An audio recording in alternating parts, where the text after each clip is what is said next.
আসসালামু আলাইকুম। জনপ্রশাসন মন্ত্রণালয়ের সংবাদ সম্মেলনটা দেখতেছিলাম, আপনারা দেখছেন কিনা? যে একজন শিক্ষার্থী বলছে যে আপনাদের জনপ্রশাসন সংক্রান্ত বিষয়ে পড়াশোনা করে আসা উচিত ছিল। তো যাই হোক,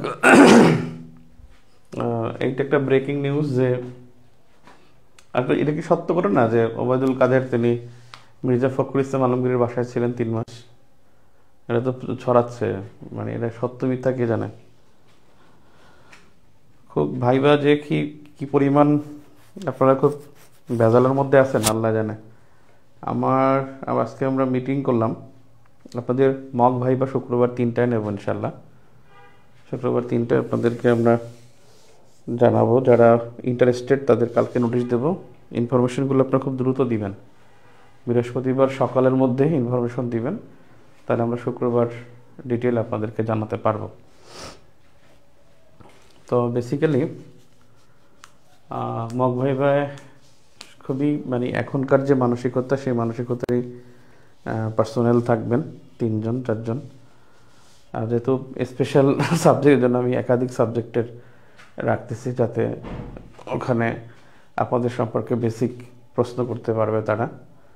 তো মক ভাইভা হয়ে গেলে আমরা আসলে একটা ধাঁচ বুঝতে পারবো যে আসলে যে কর্মকর্তাবৃন্দ তারা কীভাবে চিন্তা করতেছেন, ফ্যাক্টগুলো তারা কীভাবে চিন্তা করতেছেন, সেই আলোকে আমরা আর একটু বেশি আগাতে পারবো। যাই হোক, ভাসানী সম্পর্কে প্রশ্ন আমরা দেখেছিলাম, প্রিলি রিটেনও প্রশ্ন হইতো যখন 2001 থেকে 2006 পর্যন্ত ক্ষমতা ছিল জোট সরকার তখন। আর এখনও ভাসানীর একটা বড় প্রভাব থাকবে আলোচনায়, ভাসানীর প্রশ্ন থাকবে, এটা বোঝা যায়। তো ভাসানীকে বলা হয় লাল মাওলানা। লাল মাওলানা বলা হয় ওনাকে বলা হয় লাল মাওলানা। প্রশ্ন হলো যে লাল মাওলানা কেন বলা হয়? উনি আসলে বামপন্থী রাজনীতি করতেন, সেজন্য বামপন্থী রাজনীতির একজন ধারক ছিলেন আর কি, এই জন্য তাকে বলা হয়। তিনি কিন্তু প্রথম রাজনীতি সে কিন্তু কংগ্রেস থেকে করছেন, মুসলিম লীগ থেকে করেন নাই। তিনি কংগ্রেস থেকে মুসলিম লীগে গেছেন, মুসলিম লীগ থেকে তিনি আওয়ামী মুসলিম লীগ করছেন, সেখান থেকে ত্যাগ করে ভাসানী করেছেন। অর্থাৎ তিনি 4বার পলিটিক্যাল ইউনিট চেঞ্জ করেছেন। তিনি 1880 সাল থেকে 1976 সাল পর্যন্ত উনি জীবিত ছিলেন। উনি 12 নভেম্বর জন্মগ্রহণ করেছেন 1880 সালে। 1876 সালের ডিসেম্বরে মারা গেছেন সম্ভবত, 27 ডিসেম্বর সম্ভবত। হ্যাঁ, 27 ডিসেম্বর, 12 ডিসেম্বর জন্ম, আর 17 নভেম্বর তিনি মারা গেছেন। আমি দুঃখিত, 17 নভেম্বর মৃত্যু আর 12 ডিসেম্বর তার জন্ম। আর উনি জন্মগ্রহণ করেছেন তৎকালীন সিরাজগঞ্জ, বর্তমান যে টাঙ্গাইল সেটা। ওনারা 4 ভাই বোন ছিলেন। 4 ভাই বোনের মধ্যে তিনি ছোট ছিলেন, এবং তিনি অল্প বয়সে, মানে তার বয়স যখন 7 থেকে 8, তখনই তিনি পিতা এবং মাতা এবং প্লাস 2 ভাই এদেরকে হারান। এবং তিনি আসলে একজন এতিম ছিলেন বলা যায়, একজন এতিম ছিলেন। উনি বড় হয়েছেন বিশেষ করে 1893 সাল থেকে, 13 বছর বয়স থেকে তিনি আসলে 5 বিবি জয়পুরহাটে ছিলেন। 5 বিবি জয়পুরহাট, এখান থেকে তিনি আসামে যান। আসাম থেকে দেওবন্দে পড়াশোনা করেন, দেওবন্দে 2 বছর পড়াশোনা করেন। সেখান থেকে আবার তিনি আসামে ব্যাক করেন এবং আসামে গিয়ে তিনি ভাষান্তরে শিক্ষকতা করেন। ভাষান্তরটা আসামের ছিল, এটা ব্রহ্মপুত্র নদের একটা চর ছিল, ব্রহ্মপুত্র নদের চর ছিল, এবং এই জন্য তাকে বলা হতো যে ভাষান্তরের মাওলানা বলতো। সেখান থেকে তার নাম হয় মাওলানা ভাসানী, ভাষান্তরের মাওলানা। যাই হোক, ভাসানী তিনি পরিচিত ছিলেন মজলুম জননেতা হিসেবে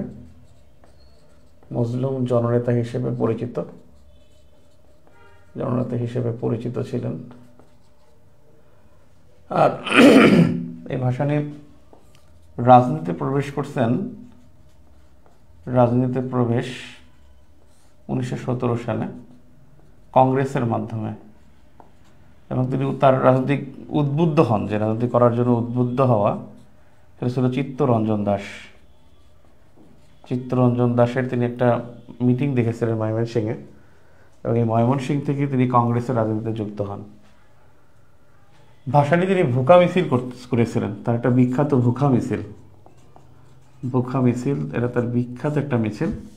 সেটা হয়েছিল 1949 সালে খাদ্যের দাবিতে, খাদ্যের দাবিতে।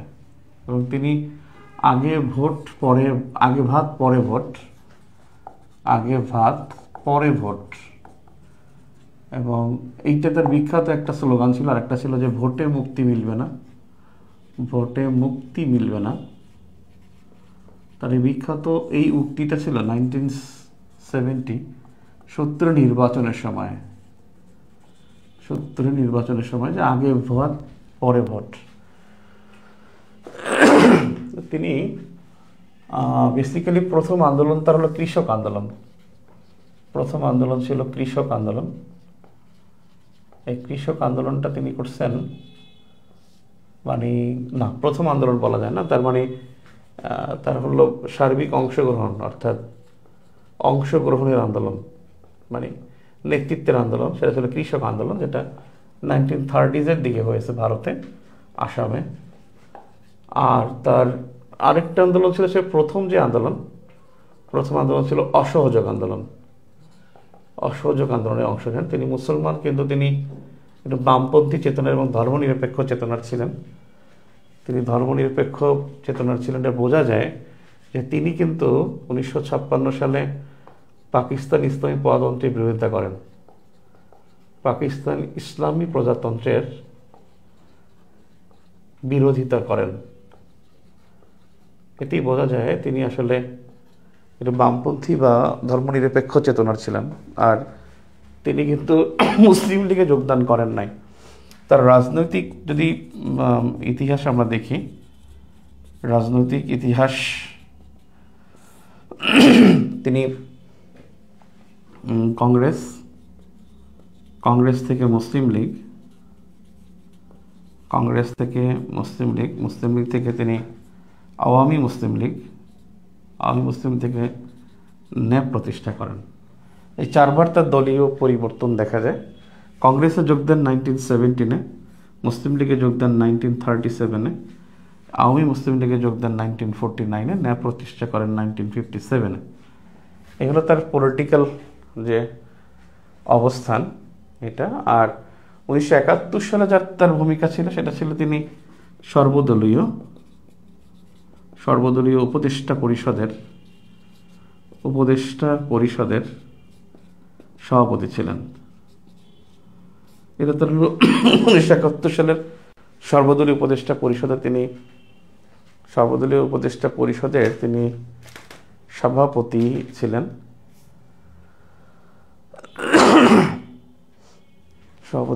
সর্বদলীয় উপদেষ্টা পরিষদ, যেটা 71 সালের সেপ্টেম্বর মাসে গঠিত হয়।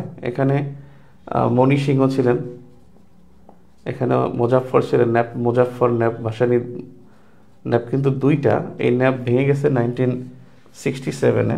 একটা হয় ন্যাপ ভাসানী, আর একটা হয় ন্যাপ মুজাফফর হয় আরেকটি। ন্যাপ মুজাফফর ছিল মস্কোপন্থী বা সোভিয়েতপন্থী, আর ভাসানী ছিল চীনপন্থী ছিল, আর ন্যাপ মুজাফফর ছিলেন মস্কোপন্থী। 71 সালে উপদেষ্টা পরিষদের সভাপতি ছিলেন। উপদেষ্টা পরিষদে কংগ্রেসের মণি সিংহ, মুজাফফর ন্যাপের, তারপরে কমিউনিস্ট পার্টির মনোরঞ্জন ধর ছিলেন। তাজউদ্দিন ছিলেন আওয়ামী লীগ থেকে, তাজউদ্দিন আহমদ, মানে আওয়ামী লীগ থেকে দুইজন ছিলেন আর কি, তাজউদ্দিন আহমদ এবং খন্দকার মোস্তাক। আর সরকার থেকে ছিলেন সৈয়দ নজরুল, ক্যাপ্টেন মনসুর। মোট 8 জন সদস্য ছিল 71 সালে। এখানে উদ্দেশ্য ছিল বেসিক্যালি যে যার অবস্থান থেকে তার যেই দেশের সাথে সম্পর্ক ভালো তাদেরকে সহযোগিতা আনানো। এবং এখানে সবগুলো দলই ছিল কমিউনিস্ট বা সমাজতান্ত্রিক। সেক্ষেত্রে সোভিয়েত ও চীনা সমর্থন আদায় করার একটা লক্ষ্য ছিল, কিন্তু ভাসানী তিনি চীনের সমর্থন আদায় করতে ব্যর্থ হন, আর মুজাফফর আহমদ মস্কোর সমর্থন আদায় করতে তিনি সফল হন। অর্থাৎ পলিটিক্যাল ব্যাকগ্রাউন্ড এটা। আর যেটা মনে করছিলাম সেটা হলো তিনি আসলে এটিম ছিলেন, এটা তার একটা বড় বৈশিষ্ট্য, এবং যেখানেই ছিল অন্যায়, অবিচার এবং তার প্রতিবাদ তিনি করেছেন। সারা জীবন তিনি রাজনীতি করে গেছেন, সারাটা জীবনে তিনি রাজনীতি করে গেছেন। কৃষক আন্দোলন করছেন, অসহযোগ আন্দোলন করছেন, তিনি যেটা বলছেন ভুখা মিছিল করছেন, যে খাদ্যের দাবিতে এই পূর্ব পাকিস্তানে। তারপর আগে ভাত পরে ভোট, এই নীতিটা ফলো করেছেন। যেটা আমি বলতেছিলাম সেটা হলো যে তার রাজনীতির ইতিহাসের আরেকটা বিষয়, সেটা হলো লং মার্চ, যেটা তিনি ফারাক্কা অভিমুখে লং মার্চ করেন।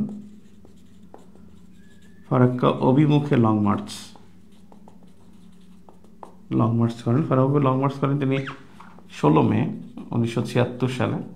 এই জন্য 16 মে হলো ফারাক্কা দিবস। তিনি আরেকটা তার বিখ্যাত আছে, তিনি পাকিস্তানকে আসসালামু আলাইকুম বলে বিদায় জানান। পাকিস্তানকে আসসালামু আলাইকুম বলে বিদায় জানান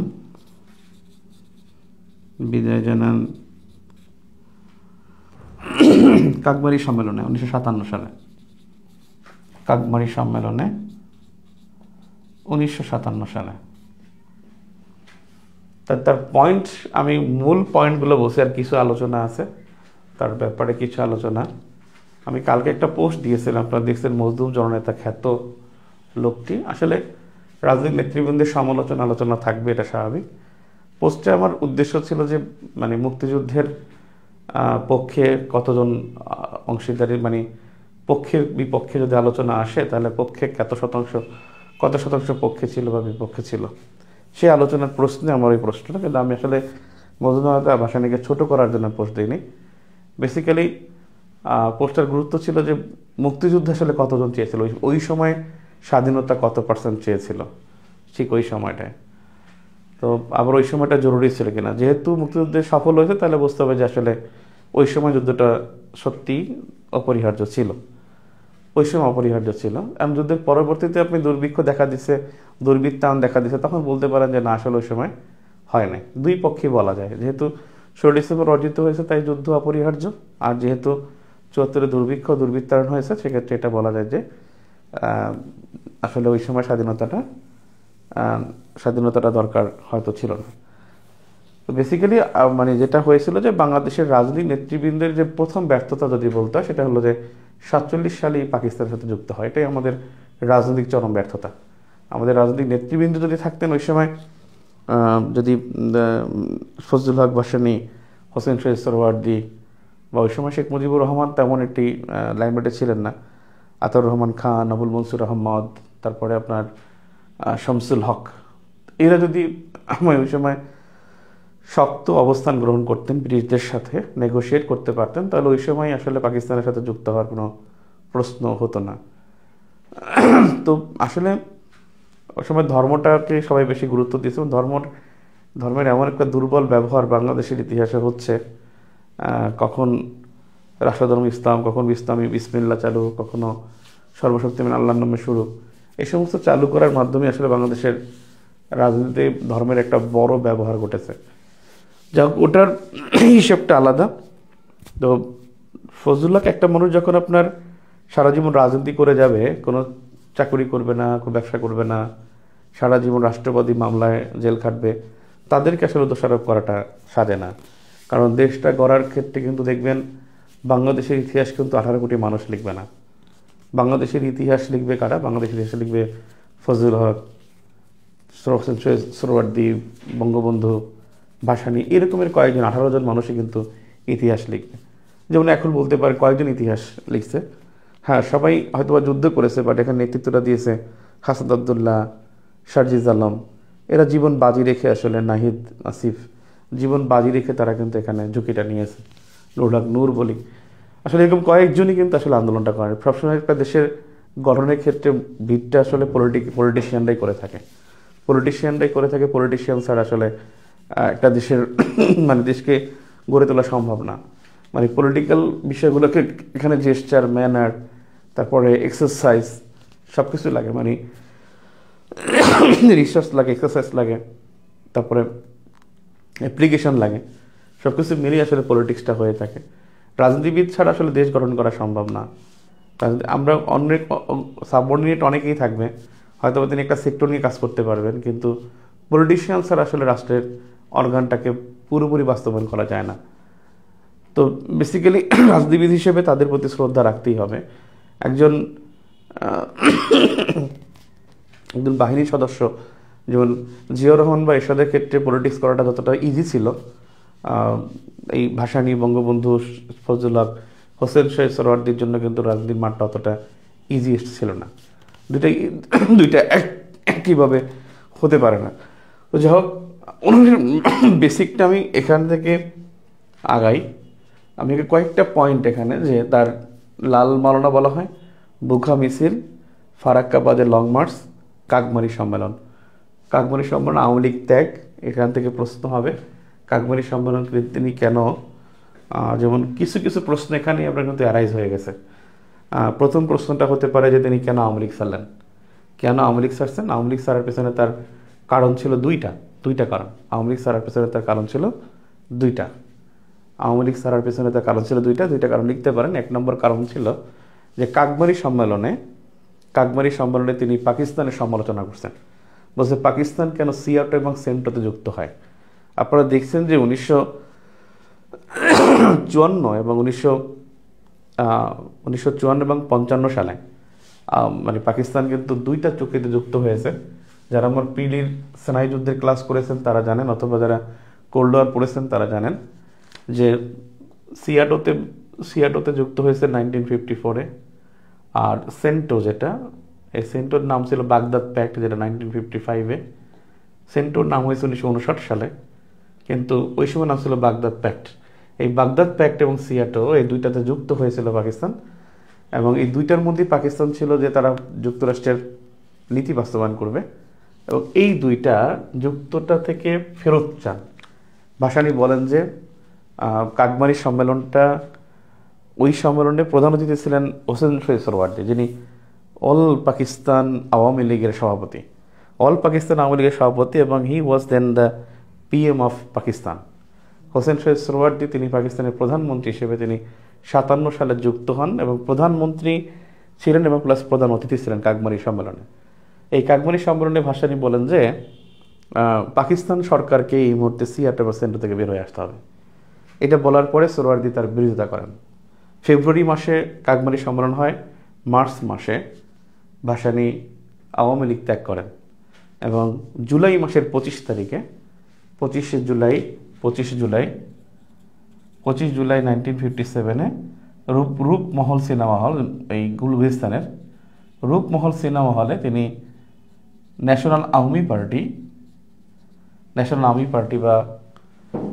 আওয়ামী পার্টি অথবা হলো ন্যাপ প্রতিষ্ঠা করেন। ওনার কিছু বিরোধিতা আছে। উনি বিরোধিতা কেন? কারণ আওয়ামী লীগ, উনি যখন প্রথম 57 সালে কাকমারি সম্মেলন করেন, কাকমারি সম্মেলনের উদ্দেশ্য ছিল যে পূর্ব পাকিস্তানের স্বায়ত্ত শাসন, পাকিস্তানকে যুক্তরাষ্ট্রের সাথে সম্পর্ক ছিন্নকরণ, তারপরে হলো পূর্ব পাকিস্তানের স্বায়ত্ত শাসন, আরেকটা প্রস্তাব ছিল স্বায়ত্ত শাসন, সিয়াটো সেন্টো ত্যাগ, একটা ছিল বাংলার ওই মানে নিয়ে শাসন ব্যবস্থা নিয়ে, যে বাঙালিদের জন্য বাঙালি শাসক, এরকমের একটা বিষয় ছিল। তো ওই জায়গায় তিনি সম্মেলনটা করেন। ওই পূর্ব পাকিস্তান যে স্বায়ত্ত শাসন, এটার বিরোধিতা করেছিলেন তখন আবুল মনসুর আহমদ, আতর রহমান খান, শেখ মুজিবুর রহমান, হোসেন শহীদ সোহরাওয়ার্দী, শামসুল হক, এরা সবাই বিরোধিতা করছিলেন। এই বিরোধিতা করার কারণে ওটা 1966 সালে আবার যখন প্রাদেশিক স্বায়ত্তশাসন চেয়েছেন, যদিও দুইটা একটু ভিন্ন, পূর্ব পাকিস্তান স্বায়ত্তশাসন এটা চেয়েছিলেন ভাসানী, আর প্রাদেশিক স্বায়ত্তশাসন মানে প্রত্যেকটা প্রদেশ আলাদা ফেডারেল গভর্নমেন্ট থাকবে, এবং যেই ভিত্তিতেই কিন্তু 70 সালে নির্বাচনটা হয়, ফেডারেল গভর্নমেন্ট থাকবে। এটা শেখ মুজিবুর রহমান বলছিলেন যে প্রাদেশিক স্বায়ত্তশাসন থাকবে। এইটার আবার কে মানতে পারেন নাই হলো ভাসানী। তখন ভাসানী এই 6 দফার বিরোধিতা করছে। ভাসানী শেষ পর্যন্ত 6 দফা আন্দোলনের সাথে তিনি আপোষ করেন নাই।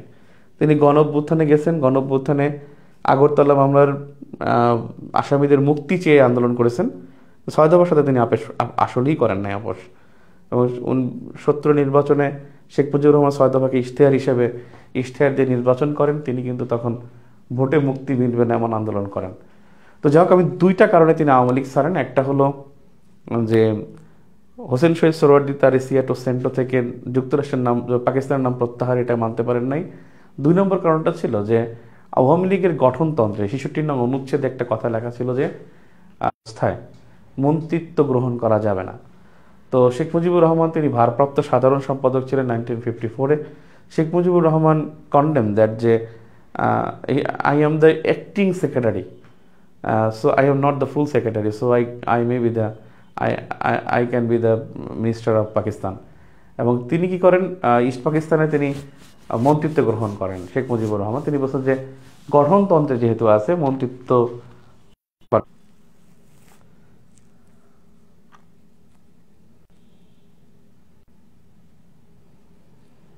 আপনারা কত দূর ছিলেন? আমার গল্প কি শুনতে পারছেন না শুনতে পারেন নাই?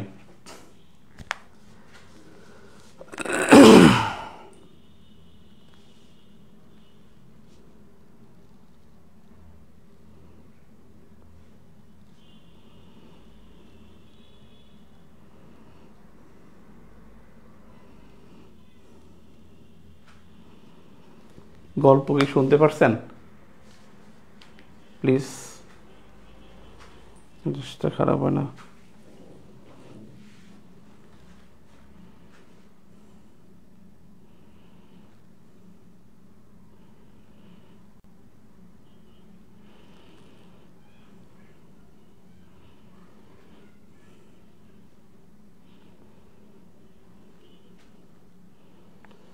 এটা শুনবেন, হ্যাঁ, এই যে এটা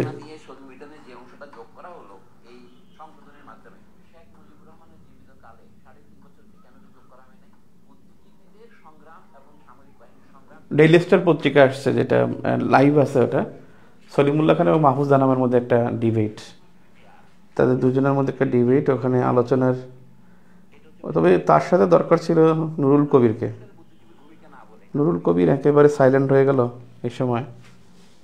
নুরুল কবিরের দরকার ছিল সলিমুল্লাহ খানের সাথে। আরেকজন ছিলেন ওনার সাথে আলোচনা করার জন্য, আরেকজন ছিলেন, যিনি হলেন হলিডে পত্রিকা সম্পাদক ছিলেন এনায়েতুল্লাহ খান সামথিং, হলিডে পত্রিকা, হলিডে, ওটা হলিডে পত্রিকার সম্পাদক। উনি আসলে মারা গেছেন, নামটা মরে গেলাম, এনায়েত সামথিং, মানে রাশেদ খান মানের ভাই, রাশেদ খান মানের, উনি জায়ান্ট একজন পার্সন ছিলেন। ফয়েজ আহমদও খুব ভালো ছিলেন, ফয়েজ আহমেদ, যিনি হলো আপনার মতিয়া চৌধুরীর হাজব্যান্ড, খুব সম্ভবত ভোরের কাগজের সম্পাদক ছিলেন, অসাধারণ। তবে সবচেয়ে বেশি ইনফরমেশন যার মধ্যে আছে, পলিটিক্যাল ইনফরমেশন, তিনি মতিউর রহমান চৌধুরী, যিনি মানব জমিন পত্রিকার সম্পাদক। উনি হলেন মানে সাংবাদিকতার যুগে বা পলিটিক্যাল যুগে তিনি কিন্তু পেটটা উঁচু করে আস্তে আস্তে কথা বলে, সব কিছু বলে দেয়। আচ্ছা, একটু প্লিজ, আই এম সরি, আমি আলোচনায় গেছি।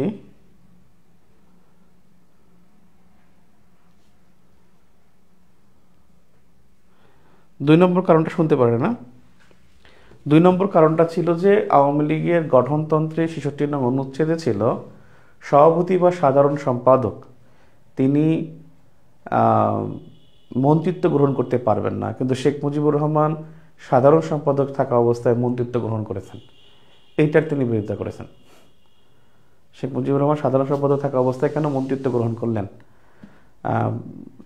যুক্তফ্রন্টের কিন্তু যখন হয় তখন কিন্তু আওয়ামী লীগের সভাপতি কিন্তু ভাসানী, তিনি আওয়ামী লীগের সভাপতির পদ না ছেড়ে সভাপতির পদে থেকেছেন, কিন্তু মন্ত্রিত্ব গ্রহণ করেন নাই। বাট সেক্রেটারি পদ থেকে শেখ মুজিবুর রহমান তিনি মন্ত্রিত্ব গ্রহণ করেছেন। এইটা হলো ভাসানীর একটা বড় প্রতিবাদ। এবং তিনি কিন্তু যখন মে মাসের 30 মে যখন যুক্তফ্রন্ট সরকারের পতন হয়, 1954 সালের 30 মে যখন যুক্তফ্রন্ট সরকারের বাতিল করা হয় বা বিলুপ্ত করা হয় কেন্দ্র থেকে, এবং গভর্নরের শাসন জারি করা হয় 56 দিনের মাথায়, অর্থাৎ যুক্তফ্রন্ট সরকার ছিল 3 এপ্রিল 1954 থেকে 30 মে 1954 পর্যন্ত, এই 56 ডেজ এই 56 ডেজের পরে যখন সরকার বিলুপ্ত করা হয় তখন কিন্তু ভাসানী ওয়াজ ইন সুইডেন, মানে ওয়ার্ল্ড পিস কনফারেন্সে তিনি সুইডেনে তিনি গিয়েছিলেন 26 মে, এবং ওখানে তিনি থাকার পরে 30 মে ওই অবস্থায় বিলুপ্ত করা হয় এবং তাকে দেশে প্রবেশে নিষেধাজ্ঞা জারি করা হয়। ভাসানী কিন্তু দেশে আসতে পারেন নাই। তিনি কিন্তু 54 থেকে প্রায় 2-3 বছর তিনি ছিলেন লন্ডন, কলকাতা, তারপরে হলো প্যারিস, ওই সব জায়গায় তিনি ছিলেন। তিনি দেশে ঢুকতে পারেন নাই। দেশে ঢুকেছেন 1957 সালে। তো আওয়ামী লীগে ত্যাগ করার কারণ ছিল দুইটা। এটা একটা কোয়েশ্চেন আপনার গেল। 2 নম্বর হলো যে তিনি 6 দফার বিরোধিতা কেন করেছেন। 6 দফার বিরোধিতা করেছেন তিনি যে প্রাদেশিক স্বায়ত্ত শাসন, এই প্রাদেশিক স্বায়ত্ত শাসনে তিনি বা ফেডারেল গভর্নমেন্টে তিনি বিশ্বাসী ছিলেন না। তিনি চেয়েছিলেন যে পূর্ব পাকিস্তানের স্বায়ত্ত শাসন, শুধু পূর্ব পাকিস্তানে আলাদা স্বায়ত্ত শাসন। কিন্তু বঙ্গবন্ধুর বক্তব্য ছিল যে কেন্দ্র প্রদেশের হাতে থাকবে ক্ষমতা, প্যারামিলিটারি ফোর্স হবে। কিন্তু তিনি ব্যাংকের কথা বলছেন কিন্তু দুইটা, তিনি মুদ্রার কথা বলছেন দুইটা, প্যারামিলিটারি ফোর্স বলছেন দুইটা। তিনি বলছেন যে প্রদেশ বাণিজ্য বিনিয়োগ চুক্তি করতে পারবে, অর্থাৎ তিনি মিক্স করছেন। কিন্তু ওনার মানে শেখ মুজিবুর রহমানের বক্তব্যে কিন্তু এটাও ছিল যে তার বক্তব্যে কিন্তু আমি সরি টু সে, আমি শেখ মুজিবুর রহমান একেবারে কমফোর্ট ফিল করি না। আমার আসলে বঙ্গবন্ধু বলতে ইচ্ছা করে। আই এম সরি, এটা হয়তো পলিটিক্যাল ফিলোসফি না, আমার মনে হয় তার আত্মত্যাগের প্রতি শ্রদ্ধা। যেই লোকটা 22 বার গ্রেপ্তার হয়েছেন, তিনি প্রত্যেকটা মামলা রাষ্ট্রবাদী মামলা ছিল, ব্যক্তিগত কোনো মামলা ছিল না। আমি আসলে তার প্রতি শ্রদ্ধা রেখে আমি বলতেছি বঙ্গবন্ধু। আই এম সরি, আমি শেখ মুজিবুর রহমান নামটা বেদব লাগতেছে তাকে বলাটা। মাত্র 55 বছর বয়সে যিনি হিমালয়ের সম জনপ্রিয়তা অর্জন করেছিলেন, এবং তাকে আসলে 72-75-এর অ্যাড্রেস, তাও বঙ্গবন্ধু বলে তাকে সমালোচনা করা যাবে। সমালোচনা করা প্রত্যেকটা মানুষের সমালোচনা আছে, কিন্তু আমি তার এই আত্মত্যাগের জন্য আসলে 71 ইতিহাসের আগে আমি তাকে বঙ্গবন্ধু বলতে চাচ্ছি আর কি। তো যাই হোক, বঙ্গবন্ধু কোন জায়গায় জানি বললাম যে বঙ্গবন্ধু চেয়েছিলেন যে মিক্স, যে 6 দফার মধ্যে পূর্ব পাকিস্তান স্বায়ত্তশাসন এবং চেয়েছিলেন যে প্রাদেশিক স্বায়ত্তশাসন। তার বক্তব্যের মধ্যে কিন্তু দুইটার মিক্স ছিল। ভাসানী কিন্তু শুধু পূর্ব পাকিস্তানের স্বায়ত্তশাসন চেয়েছিলেন, আর বঙ্গবন্ধুর মধ্যে দুইটাই ছিল। তার মানে এই একটা প্রবলেম ছিল। আর হলো যে যে ভাসানী যে 62 সালে একটা আন্দোলন করেছিলেন, এটা ছিল 62 সালে যে আন্দোলনটা ছিল, তার একটা খাদ্য নিয়ে একটা আন্দোলন ছিল। তার 62 সালে একটা আন্দোলন ছিল, আন্দোলনের নামটা যেন কি, উনি আসলে ওই আন্দোলনটাকে এমফাসাইজ করতে চেয়েছিলেন। আইয়ুব খানের বিরুদ্ধে যে আন্দোলন, তিনি যে কপ তৈরি করেছিলেন, এই ফাতেমা জিন্নার নেতৃত্বে কপ হয়েছিল, ওই সময় তার একটা আন্দোলন ছিল, সম্মিলিত বিরোধী দল, যেটা হলো কপ।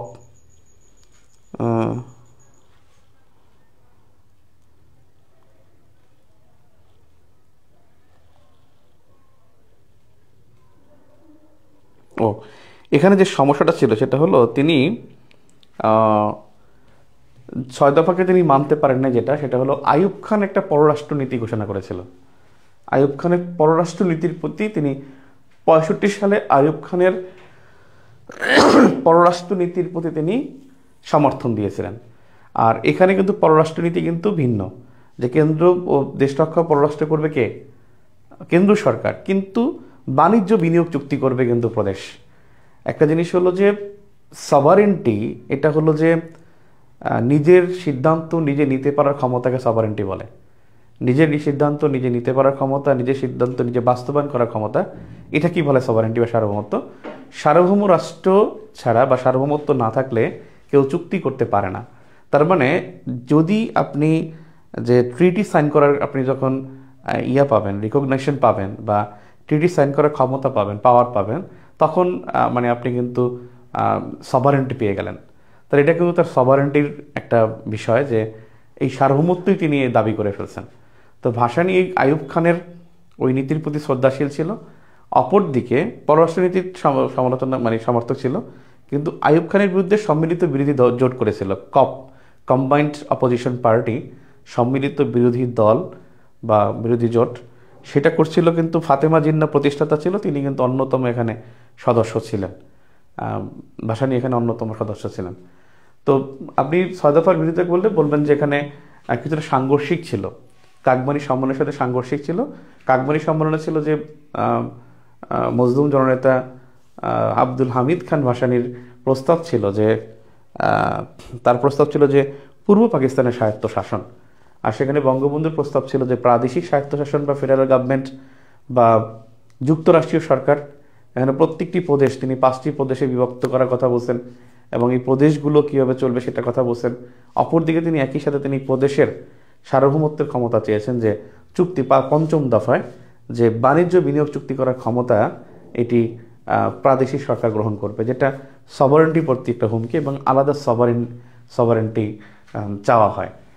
তো যাই হোক, এইটার বলবেন যে তিনি সদয় বিরোধিতা করেছিলেন।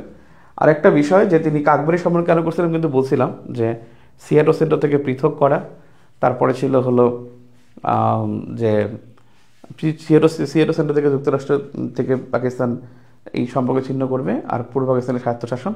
আরেকটা বিষয় আমার খেয়াল নাই, আরও একটা বিষয় ছিল এখানে, আরেকটা বিষয় আমার খেয়াল নাই, এটা আমার খুব সম্ভবত যে পূর্ব পাকিস্তানের জনগণের কোনো একটা কিছু বা জনগণের শাসন এরকম কিছু, এরকম একটা দাবি যে অবাঙালি শাসক না বাঙালি শাসন, এরকম একটা প্রস্তাব হতে পারে। আমার তৃতীয় কারণটা মনে নেই।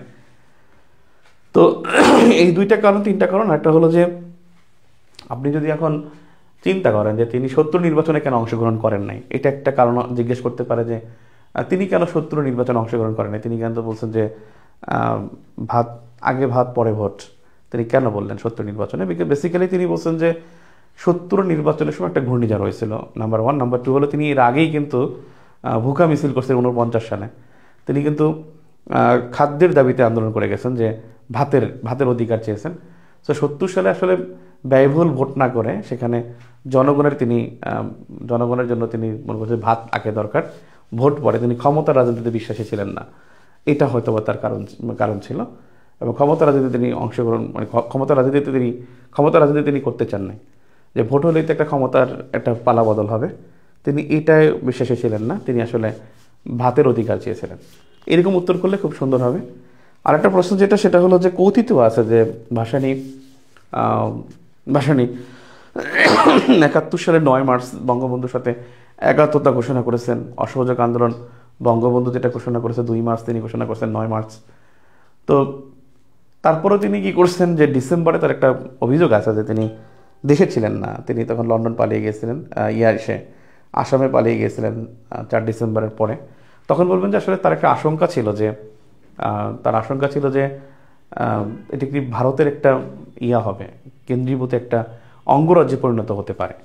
সেজন্য তিনি এখানে তিনি করেন নাই, এখানে তিনি ভারতের অঙ্গরাজ্য যেন না হয়, সেজন্য তিনি আসলে প্রতিবাদ করতে চেয়েছিলেন। তিনি কোথায় ছিলেন ওই সময় এটা কিন্তু আপনি বলবেন না যে তিনি কোথায় ছিলেন, কারণ এটা কোনো এভিডেন্স নাই। কিন্তু তিনি ফিরে আসছিলেন 22 ডিসেম্বর। ভাসানী কিন্তু মুক্তিযুদ্ধের পরে 16 December is not in Dhaka, তিনি কিন্তু 22 ডিসেম্বর বাংলাদেশে ফেরত আসছেন প্রবাসী সরকারের সাথে একত্রে তিনি বাংলাদেশে ফেরত আসছেন। তো একটা বিষয় ভাসানীকে নিয়ে প্রশ্ন করতে পারে, সেটা হলো যে তিনি খন্দকার মোস্তাকের মন্ত্রিসভার যে শপথ অনুষ্ঠান, সেখানে তিনি অংশগ্রহণ করেছিলেন, তাহলে তিনি কি আসলে বঙ্গবন্ধু বিরোধী ছিলেন কিনা? আপনি এটা সরাসরি বলবেন না, আপনি বলবেন যে আসলে তিনি সকল অন্যায় এবং প্রতিবাদের বিরুদ্ধে ছিলেন এবং তিনি শোষণের বিরুদ্ধে ছিলেন এবং ভারতীয় যে একটা যেটা করে সার্বভৌমত্বের প্রতি হুমকি, ভারতীয়দের প্রতি একটা আচরণ, এই সার্বভৌমত্বের প্রতি হুমকি আচরণের বিরোধিতা করেছিলেন। এবং সেক্ষেত্রে ওই সময় বঙ্গবন্ধু হত্যাকাণ্ডের পরে যে বাংলাদেশের যে একটা শূন্যতা তৈরি হবে, সেই শূন্যতা তৈরি যেন না হয়, সেজন্য তিনি খন্দকার মোস্তাকের মন্ত্রিসভাকে তিনি সমর্থন জুগিয়েছিলেন। এখন একটা প্রশ্ন আসছে, তিনি কেন আওয়ামী মুসলিম লীগ কেন প্রতিষ্ঠা করলেন? তিনি মুসলিম লীগ গেলেন, মুসলিম লীগের আওয়ামী মুসলিম লীগ তিনি প্রতিষ্ঠা করলেন কেন? বেসিক্যালি মুসলিম লীগ তারা ছিল বাংলা ভাষার বিরুদ্ধে করেছিলেন এবং বাংলা ভাষার বিরুদ্ধে করলে এই অঞ্চলের মুসলমানদের বা এই অঞ্চলের জনগণের প্রধান ভাষা বাংলা, সেক্ষেত্রে এটা তাদের সাথে দ্বিচারী একটা দ্বিচারী একটা অবস্থানে যেতে হয়। তখন সে কী করছেন যে কর্মী সম্মেলনে ডাক দিয়েছেন ঢাকার রোজ গার্ডেনে। সেখানে 300 জন মুসলিম লীগ কর্মী অংশগ্রহণ করে এবং সেই সেই যে ইয়াটা মানে কর্মী সম্মেলনটা 1949 সালের 23 জুন, সেই 300 জন কর্মী সম্মেলনে সভাপতিত্ব করেছিলেন তখন আব্দুল হামিদ খান ভাসানী, এবং তিনি ওখানেই আওয়ামী লীগের সভাপতির দায়িত্ব গ্রহণ করেন এবং তিনি অন্যতম একজন নেতা ছিলেন। সেক্ষেত্রে মুসলিম লীগের নেতৃবৃন্দের মধ্যে তিনি অন্যতম নেতা থাকার কারণেই তিনি কিন্তু ওখানে আওয়ামী মুসলিম লীগের প্রতিষ্ঠাতা হয়েছিলেন। এখন হচ্ছে যে তিনি ক্ষমতা থাকতে কিন্তু 55 সালে আওয়ামী মুসলিম লীগ থেকে মুসলিম শব্দটি বাদ যায়। মুসলিম শব্দটি বাদ যায় অসাম্প্রদায়িক চেতনার কারণে, এবং উনি আওয়ামী লীগের ক্ষমতা থাকা অবস্থায় তিনি কিন্তু মানে আওয়ামী লীগের সভাপতি থাকা অবস্থায় তিনি কিন্তু চীন সফর করেছিলেন। তিনি কেন বামপন্থী রাজনীতি করছেন? কারণ তিনি মাওবাদী। কেন? কারণ তিনি মাওবাদী হয়েছেন 1952 সালে তিনি মাও সেতুংয়ের চীনা কমিউনিস্ট পার্টির অধিবেশনে অংশগ্রহণ করেন, এবং সেই অংশগ্রহণ করার কারণেই তিনি চীনপন্থী বা এই মাওপন্থী বা মাওবাদীপন্থী চেতনায় বিশ্বাস করেন, এবং তিনি পিকিংপন্থী সমাজতান্ত্রিক বা বামপন্থী রাজনীতিতে তিনি বিশ্বাসী ছিলেন। তো এই হলো বিষয়। তিনি কিন্তু কংগ্রেসের আগে তিনি রাজনীতিতে প্রবেশ করেন নাই। এর আগে তিনি এই যে ঘুরছেন, এখানে ঘুরছেন, এই যে পাঁচবিবি গেছেন, তারপরে আসাম গেছেন, দেওবন্দে পড়াশোনা করছে, ভাষাঞ্চলে তিনি শিক্ষকতা করছেন, এই জায়গাটায় ছিলেন। আর তিনি বিয়ে করছেন কিন্তু পাঁচবিবিতেই আলেমা খাতুনকে বিয়ে করেন। আলেমা খাতুনকে তিনি বিয়ে করেন। এই হলো বিষয়। তিনি বিরোধিতা করছেন এই যে পাকিস্তান ইসলামী প্রধানমন্ত্রীর বিরোধিতা করছেন, কারণ তিনি ধর্মনিরপেক্ষতায় বিশ্বাসী ছিলেন। তিনি ধর্মনিরপেক্ষ, সমাজতান্ত্রিক, বামপন্থী এই তিনটায় বিশ্বাসী ছিলেন তিনি। আর মজলুম জননেতা কেন বলা হয়? কারণ তিনি যেখানেই জুলুমের শিকার হয়েছে তিনি জুলুমের শিকার যে মজলুম তার পক্ষে নিয়েছে, এবং জালিমের বিপক্ষে তিনি অবস্থান গ্রহণ করেছেন। এবং সেখানে অনেকগুলো কিন্তু তার জালিমের বিপক্ষে কিন্তু তার অনেকগুলো আন্দোলন ছিল। এই যে লং মার্চ, মুখা মিছিল, কৃষক আন্দোলন, অসহযোগ আন্দোলন, তারপরে হলো আপনার এই যে ভাষা আন্দোলন, মুক্তিযুদ্ধ। তিনি ভাষা আন্দোলনে কিন্তু 1950 সালে তিনি কিন্তু সর্বদলীয় মানে সর্বপলিটিক্যাল পার্টি, মানে এখানে ছাত্রদের না, সর্বদলীয় রাষ্ট্রীয় ভাষা সংগ্রাম পরিষদ গঠন করেছে 1950 সালে। 1950 সালে তিনি সর্বদলীয় রাষ্ট্রীয় ভাষা সংগ্রাম পরিষদ গঠন করেছেন, যে সর্বদলীয় পলিটিক্যাল পার্টি, যারা স্টুডেন্ট পার্টি না, তাদেরকে নিয়ে তিনি কিন্তু ঐক্য গঠন করেছেন। তিনি কিন্তু তাদেরকে নিয়ে তিনি কিন্তু ড্যাক গঠন করেছেন। DAC Democratic action committee, DAC 1969 DAC গঠন করেছেন 1969। এখানে তিনি 8টি দল ছিল, তিনি এখানে 8 দফা ঘোষণা করেছেন। ছাত্ররা করেছিল যেখানে SAC, students action committee, SAC করেছিল তোফায়েল আহমেদ, যেটা আছে 1970 সালে। তারা কিন্তু দিয়েছিল 11 দফা, আর তিনি দিয়েছিলেন 8 দলের 8টি দফা ছিল, এবং সেখানে নেতৃত্ব দিয়েছে কিন্তু তার 8টি দলের মধ্যে তিনি কিন্তু অন্যতম নেতা ছিলেন আর কি, মানে প্রধান নেতাই ছিল তিনি, ভাসানী প্রধান নেতা, এবং গ্রহণকারী নেতৃত্ব দিয়েছেন ভাসানী। এখানে আওয়ামী লীগ ছিল, ন্যাব ভাসানী ছিল, ন্যাব মুজাফফর ছিল, জামাত ইসলামী ছিল, তারপরে ছিল যে ফাতেমা জিন্নার দল ছিল। তো এখানে 8টি দল নিয়ে তিনি গঠন করেছিলেন ড্যাক, আর স্যাক করেছিল ছাত্ররা। তো উনি অনেক আন্দোলন সংগ্রাম করেছেন। আর ওনার যদি বলা হয় যে উনি কিন্তু 1973 থেকে 75 পর্যন্ত কিন্তু এমপি ছিলেন। এই এমপি ছিলেন কিন্তু ময়মনসিংহ, কিশোরগঞ্জ থেকে। কিশোরগঞ্জ তার আসন ছিল কিশোরগঞ্জ এলাকা। আর তিনি কিন্তু 1936 থেকে 1946 পর্যন্ত, 36 থেকে 46 পর্যন্ত তিনি কিন্তু বিধানসভার সদস্য ছিল, আসামের বিধানসভার সদস্য, এবং তিনি কিন্তু ছিলেন আসামের বিধানসভার সদস্য ছিল 1936 to 1946। 10 বছর তিনি আসামে বিধানসভার সদস্য ছিলেন। তিনি কিন্তু পাকিস্তানের যে গণপরিষদের সদস্য ছিলেন, পাকিস্তান গণপরিষদের সদস্য ছিলেন 1948-এ যে গণপরিষদ গঠিত হয়, সেখানে গণপরিষদের সদস্য ছিলেন তিনি। কিন্তু এই যে বিদায়ী পাকিস্তান কিন্তু আসসালামু আলাইকুম বলছেন, এটা বলছেন কিন্তু কাকবাই সভায় 1957-এ। এখন ভাষাটি সম্পর্কে আপনাদের কোনো কোশ্চেন থাকলে করতে পারেন, কোনো কোশ্চেন থাকলে কোশ্চেন করতে পারেন ভাষাটি সম্পর্কে।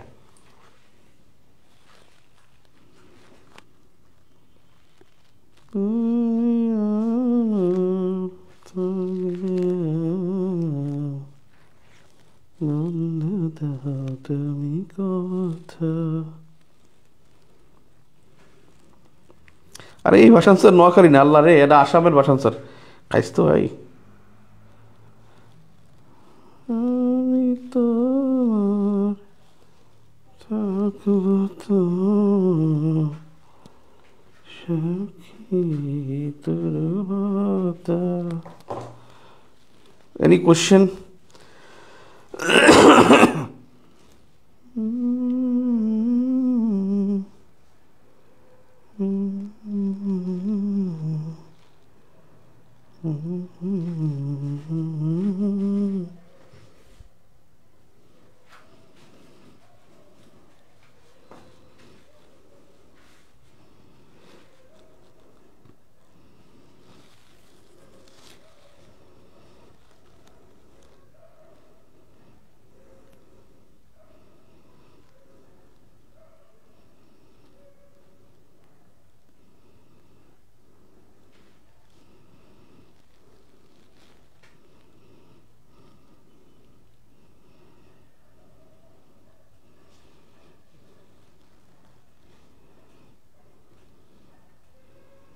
নাইনটিন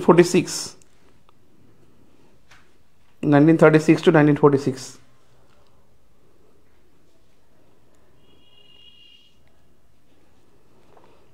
ভাসানীর জীবনীর উপরে বই আছে, সেটা হলো ভাসানী যখন ইউরোপে, এই বইটা লিখছে Badruddin Omar.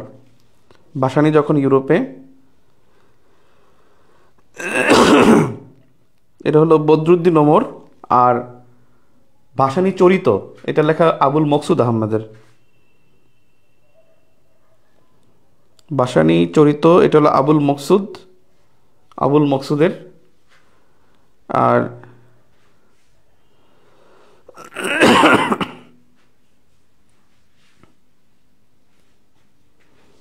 Are the red মাওলানা, এটা লেখছে নুরুল কবির, সাংবাদিক নুরুল কবির লেখছে রেড মাওলানা। আর তাকে নিয়ে বই দ্য রেড মাওলানা, এটা লেখছে সাংবাদিক নুরুল কবির। আর ভাসানী যখন ইউরোপে, এটা লিখছে বদরুদ্দিন ওমর। আর ভাসানী চরিত, এটা লিখছেন আবুল মকসুদ। দ্য রেড মাওলানা, এটা একটা ইংলিশের বই, নুরুল কবিরের, সাংবাদিক।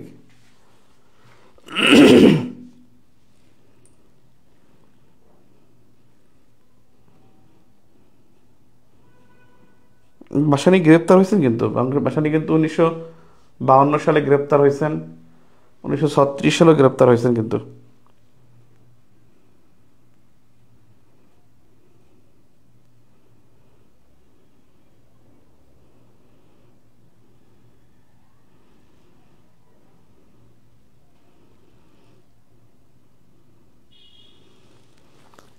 জিয়া কি ডানপন্থী ছিলেন নাকি বামপন্থী? মধ্য ডানপন্থী ছিলেন। জিয়া রহমান স্যারের মধ্য ডানপন্থী ছিলেন জিয়া রহমান। এই গ্রুপই আছে, ডানপন্থী, বামপন্থী, মধ্য ডানপন্থী, সার্চ দিলেই পাবেন। ভিউ ফর জিকে তো পাবেন। ভাইবার খবর আমি জানি না ভাই, ভাইবার যে কত মার্কসের হবে সেটা আমি জানি না। ওরা নিজেরাই তো মনে হয় জানে না কত নম্বরে নিবে। শেষ পর্যন্ত সারজিজ আলম জানে, বুঝছেন? সারজিজ আলমকে জিজ্ঞেস করবেন, সারজিজ আলম বা আবুল হাসান আবদুল্লাহ, ওরা বলতে পারবে কত নম্বরের ভাইবা হবে।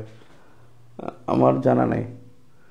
আমি পারবো যে যারা সাংবাদিক পিএসসি বিট করে, সে সাংবাদিককে জিজ্ঞেস করলে অথবা তারা জানাতে পারবে, তারা জিজ্ঞেস করে জানতে পারবে যে কত মার্কসের হবে। কালকে সকালে একটু মনে করাই দিন আমার, কেউ 11টার দিকে বা 12টার দিকে আমি একটু জানতে পারবো। ওনারা সিদ্ধান্ত নেয় না, আজকে নেওয়ার কথা ছিল, 17 তারিখ না আজকে সিদ্ধান্ত নেওয়ার কথা ছিল, কালকে জানতে পারবো ইনশাল্লাহ। ঠিক আছে। আর আপনাদের রিসেন্ট পড়বো শুক্রবার দিন তো আপনাদের ভাইবা হবে, মক ভাইবা অ্যানালাইসিস। শনিবার দিন একটা ক্লাস দেবো ভাই রিসেন্টের, যাদের এই রিসেন্ট ভাইবা। আপনারা ভাইবা অবশ্যই নাম এবং ভাইবা ডেট না হলে চয়েস লিখবেন, ক্যাডারের নাম লিখবেন, এসএসসি ইন্টার রেজাল্ট লিখবেন, SMS করবেন আমাকে, আমি যে নাম্বার দেবো সেই নাম্বার SMS করবেন, ঠিক আছে?